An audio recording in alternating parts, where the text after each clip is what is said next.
happening, people? The Liverpool prophet back again with another video. Good lord, there's a lot to talk about today. News has broken. Positive news for Liverpool. Great news, emphatic news, brilliant news. I can't believe it. But as well as the good news, as well as the great news, there's also bad news that has released. So we'll talk about that as well. But I can't believe it. I can't believe this transfer could actually be on the verge of happening. Literally, I don't know what to say. I'm just really stoked about it. You know, only the other day I said this might not happen, but now it looks like it could very well be on the verge of happening. So, without further ado, why don't we just get into it from the beginning? I mean, news broke today about Alexander Isak and Hugo Ekitike. Now, it looks like from reports that the Reds, that's us, are interested in signing Alexander Isak, and we've inquired with Newcastle for a fee. Now, as well as that, it also looks like we are not in the market, but we are keeping eyes on Hugo Ekitike as well, which I can see is totally understandable, because should we miss out on Isak, which is a possibility, I have to be honest, it's a possibility we do, Ekitike is still there, and I feel if we don't get Isak, the club will go straight in and move for Ekitike as the second option,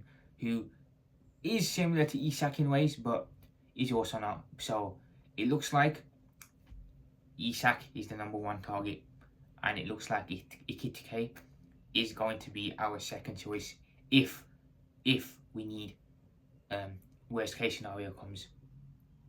I like it. We're preparing for all options here. I love it. I love what the club are doing. We're actually prepared this time. Should we not get Isak, fingers crossed we do, but if we don't, Ekitike is right there for us to go snatch up and get to. It's preparation from the club. It's being prepared for all outcomes, something that we weren't last season or the season before. So it makes a nice change for us to be prepared again, and this makes me very excited, looking forward, because this is a situation I didn't expect to happen. I'll be totally honest. Only yesterday I was sat here saying Isak is a unlikely possibility now. So maybe, just maybe,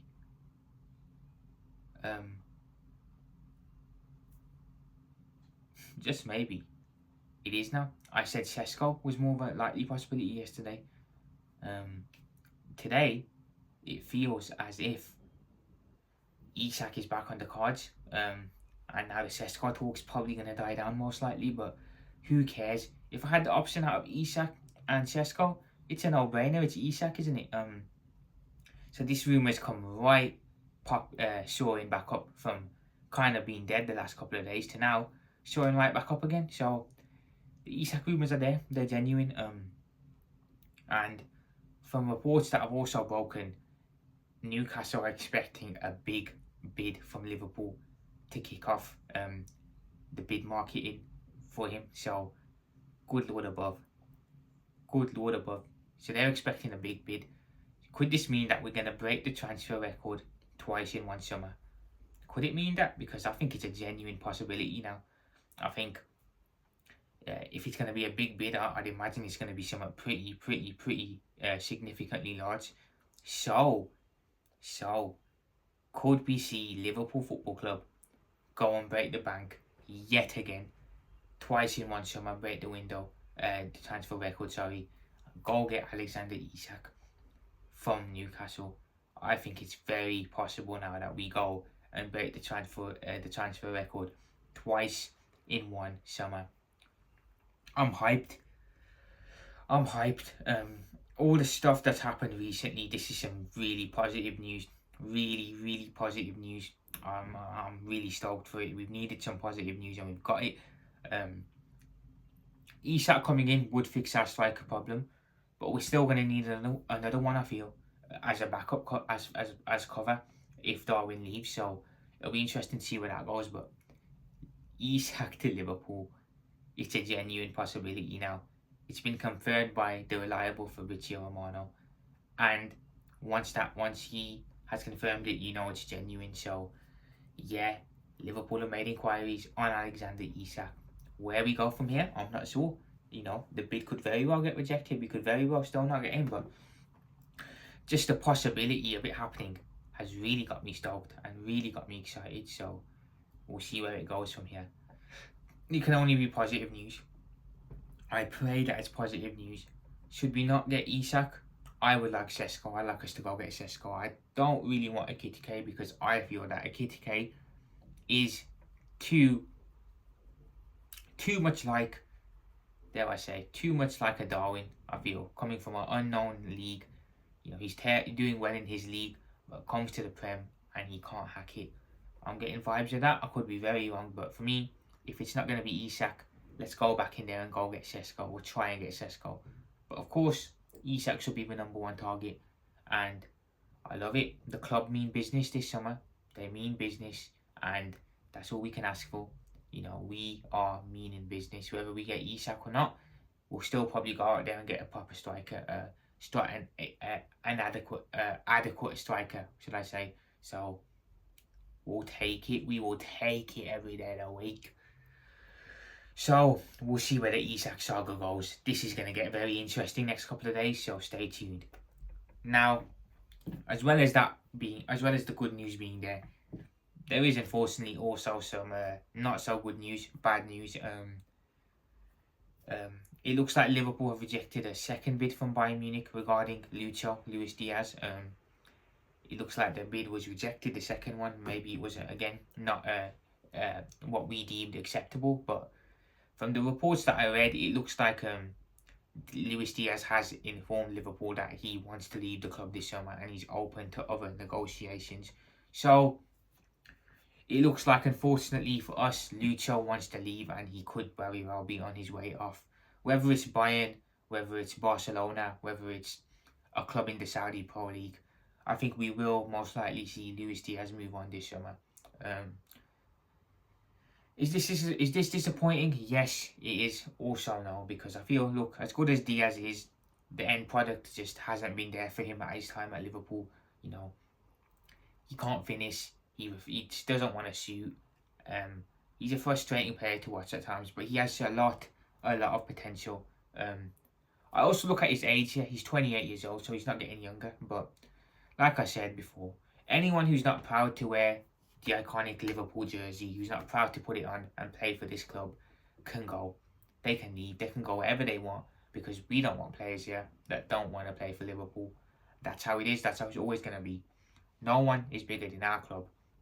So if Diaz wants to go on his way, off you pop, mate. Better players have left and we were fine. So we'll cope. As long as the replacement that comes in is inadequate. With Diaz probably moving on, I would hope that we would be going to Real Madrid and starting talks for Rodrigo, or at least inquiring for Rodrigo, because for me, Rodrigo would be a perfect Luis Diaz replacement. With Rodrigo coming in, I would be more than happy to lose Luis Diaz.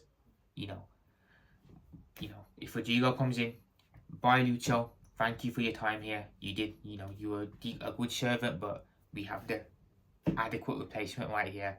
You can go off to Barcelona or Bayern or the Saudi Pro League, and good luck to you there. But we have our replacement here. The worry for me is potentially we let Lucho go and the replacement that comes in isn't great. I'm seeing Anthony Gordon's name linked. Not for me. Nope, not for me. I'm seeing Anthony Gordon linked to Liverpool. Not for me. As a Lucho replacement, no, because I don't think he's as good as Lucho. And for me, that would be a downgrade.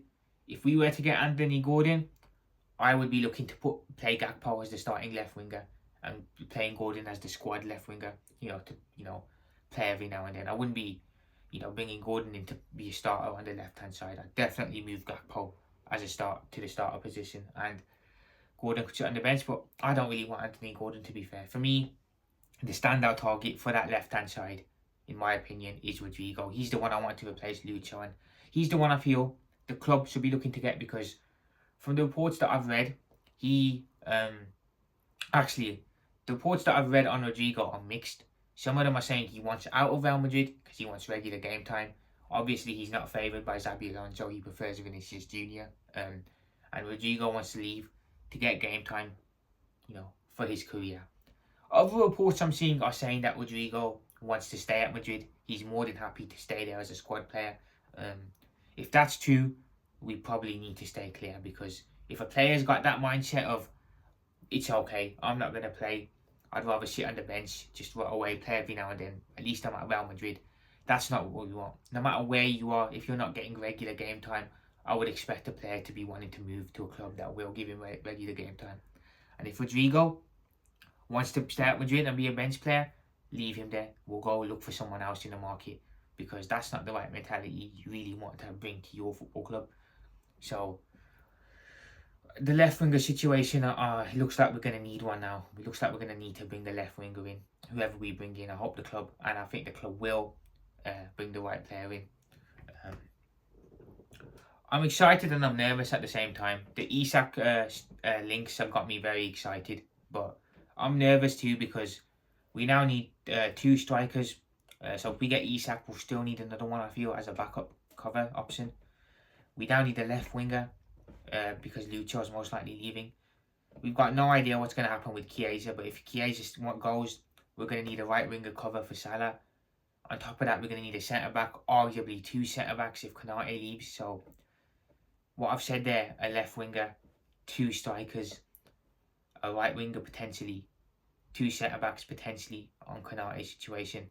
Depending on Konate and Chiesa's situation, that's still 6 signings we need to make, most likely. So there's still a lot to do, and I am a bit worried, I'll be honest. I'm worried that we're going to get left short in one position, and I don't want that. I want us to be stronger on all fronts next season, so we compete in every trophy, every competition. So we've got work to do. And we need to really get cracking now. We have to get cracking on it.